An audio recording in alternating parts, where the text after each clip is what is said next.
Hello friends, कैसे हो आप सब। मैं मानवी कटारिया आज आपको एक नया टॉपिक समाज के बारे में बताऊंगी।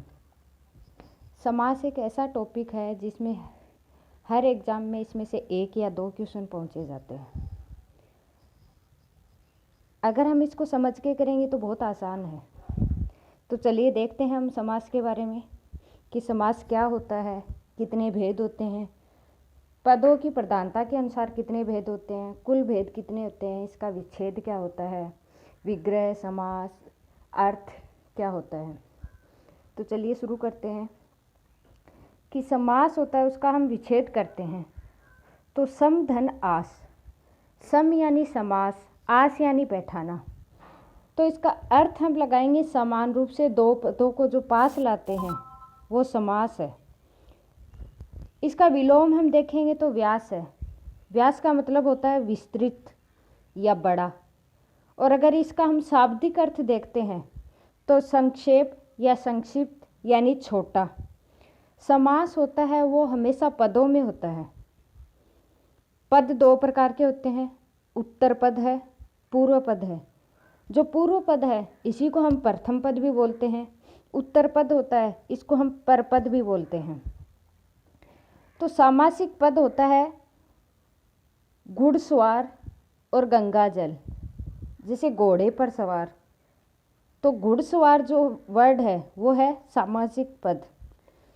अब समास के भेद हम जानने की कोशिश करेंगे। तो समास के भेद 6 होते हैं। और यदि हम पदों की प्रधानता के अनुसार देखें या कुल भेद देखें तो कुल भेद तो इसके 6 होते हैं, लेकिन पदों की प्रधानता या मुख्यतः देखते हैं तो 4 प्रकार के होते हैं। तो चलिए कौन कौन से हैं। फर्स्ट है अवयवी भाव समास। अवयवी भाव समास है यानी नाम से स्पष्ट है, इसमें अव्यय होता है। अव्यय वे शब्द होते हैं जो लिंग, वचन, कारक, काल, पुरुष के अनुसार इनमें कोई परिवर्तन नहीं होता है, वे अव्यय होते हैं। इनकी पहचान ये होती है कि जो अव्ययी भाव समास है उसमें अव्यय शब्द होना चाहिए या फिर उपसर्ग होना चाहिए, या जो पुनरुक्त शब्द हैं, बार बार आवर्ती वाले शब्द हैं। और बार बार आवर्ती भी किसकी, एक ही शब्द की बार बार आवर्ती होनी चाहिए, वो है अवयवी भाव समास। तो जिस समास का पहला पद अव्यय हो और इसका प्रथम पद प्रधान होता है। मैंने आपको बताया कि पद 2 होते हैं, प्रथम पद, उत्तर पद। तो अव्ययी भाव समास का हमेशा प्रथम पद प्रधान होता है। एक ही शब्द की आवर्ती वाले शब्द यानी पुनरुक्त, जैसे बार बार है, दिनों दिन है, हाथों हाथ है।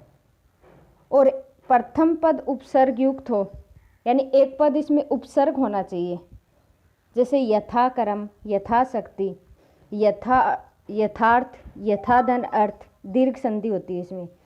आ जन्म, आ उपसर्ग है, जन्म शब्द है। आजीवन, इसमें भी आ उपसर्ग है। प्रत्यक्ष, प्रतिधनक्ष यानी प्रति क्या है, उपसर्ग है। भरपेट, भर भी उपसर्ग है। धीरे धीरे, हाथों हाथ। तो एक ही शब्द की पुनरावृत्ति हो रही है, जैसे धीरे धीरे, बार बार, दिनों दिन। नेक्स्ट है अपना तत्पुरुष समास। इसका विच्छेद हम करते हैं तत् धन पुरुष। तत् यानी उसके, उसका, पुरुष यानी आदमी। इसका है वो दूसरा पद प्रधान होता है। पहचान क्या है, इसमें योजक चिन्ह होती है और कारक चिन्ह होते हैं, वो होते हैं जैसे कर्ता और संबंध का प्रयोग इसमें कभी भी नहीं होता है। बाकी जो कारक चिन्ह टोटल 8 होते हैं, लेकिन 6 दिए गए हैं इसमें। जैसे पहला कौन सा है, कर्ता ने। ने इसमें क्या है, कारक चिन्ह है। कर्म को करण से या के द्वारा, जैसे किसी साधन या साध्य के लिए हम कलम से, वह कलम से लिख रहा है तो कलम क्या है, यहाँ साधन का काम कर रहा है। संप्रदान के लिए, जैसे ब्राह्मण ने गरीबों को दान दिया तो उसमें संप्रदान आएगा। अपादान से अलग, पेड़ से पत्ता गिरता है तो अलग होने के अर्थ में या अलगाव के अर्थ में, यानी वो पेड़ से पत्ता गिर रहा है, वो एकदम से अलग हो गया। और करण में क्या है, साधन का उपयोग करेंगे। संबंध का, के, की, रा, रे, री, ये इसकी पहचान है। अधिकरण, अधिकारो, अधिकरण, यानी कोई भी स्थान है, जैसे वह मेज पर बैठा है, तो किस पर बैठा है? मेज पर, तो पर और में इसमें है। एग्जाम्पल, तुलसीदास, तुलसी द्वारा कृत, यानी करण तत्पुरुष है। फिर थर्ड अपना द्वंद्व समास, इसमें दोनों पद प्रधान होते हैं। हम पदों की प्रधानता के आधार पर देख रहे हैं, दोनों पद प्रधान होते हैं। विग्रह करने पर इसमें और या अथवा या एवं या योजक चिन्ह का प्रयोग भी किया जाता है। जैसे माता पिता, तो माता और पिता के बीच में योजक चिन्ह है, यानी इसका अर्थ क्या निकालेंगे? माता और पिता। पाप पुण्य, पाप और पुण्य। मल्लिका अर्जुन, यानी मल्लिका और अर्जुन। धर्मा धर्म, धर्म और अधर्म। ऐसे जो शब्द दिए हुए रहते हैं, यानी विलोम शब्द युक्त शब्द भी इसमें काम में लिए जाते हैं। फोर्थ है द्विगु समास, जिसमें संख्या का समाहार हो रहा है, जैसे पूर्व पद संख्यावाचक है, विशेषण हो। इसमें समूह अथवा समाहार का बोध होता है, यानी जो भी हम अर्थ निकालेंगे उसमें या तो समूह आएगा या समाहार आएगा। जैसे 9 ग्रह है, 9 ग्रहों का समूह है। शताब्दी 100 वर्षों का समूह है। सप्ताह है 7 दिनों का समूह है। और त्रिलोक 3 लोकों का समाहार। सतसई यानी 700 दोहों का समाहार। तो ये क्या होता है? द्विगु समास है। इसी में एक हम देखेंगे दशानंद। अब इसमें 10 संख्या तो है, लेकिन वो किस में जाएगा? बहुव्रीहि में, क्योंकि बहुव्रीहि में दोनों पद जो होते हैं, प्रथम और उत्तर पद, वो दोनों गौण होते हैं, उसमें कोई तीसरा ही अर्थ निकलता है। तो जितने भी देवताओं के नाम होते हैं वो बहुव्रीहि में आएंगे। जैसे नेक्स्ट है अपना बहुव्रीहि समास। अब बहुव्रीहि कई बार वर्तनी की दृष्टि से पूछ लेते हैं कि बहुव्रीहि होता है या व्रीहि होता है, तो हमेशा बहुव्रीहि होता है, व्रीहि नहीं होता है। तो पहचान, दोनों पद अप्रधान होते हैं और कोई तीसरा ही पद होता है वो प्रधान होता है, यानी इसमें पहला पद और उत्तर पद दोनों को क्या रखा जाता है? गौण। और कोई अन्य पद होता है वो उसकी विशेषता बताता है। जैसे दशानन है, 10 हैं आनंद जिसके, तो हम दशानन किसको बोलते हैं? रावण। जब भी हम पुतला जलाते हैं दशहरे पर तो 10 मुख बनाते हैं। आनंद यानी सिर बनाना। सभी देवताओं के नाम और योग रूढ़ जितने भी शब्द हैं वो सारे बहुव्रीहि में आते हैं। जैसे पीताम्बर, पीला है अंबर जिसका, यहाँ पर अंबर आकाश नहीं है, अंबर का अर्थ है वस्त्र। तो पीले वस्त्र कौन धारण करता है? श्री कृष्ण जी। ऐसे ही है सप्त सैंधव, यानी 7 घोड़ों का समूह है। 7 घोड़े किसके पास होते हैं? सूर्य देवता के पास में। तो अलग ही अर्थ निकलता है।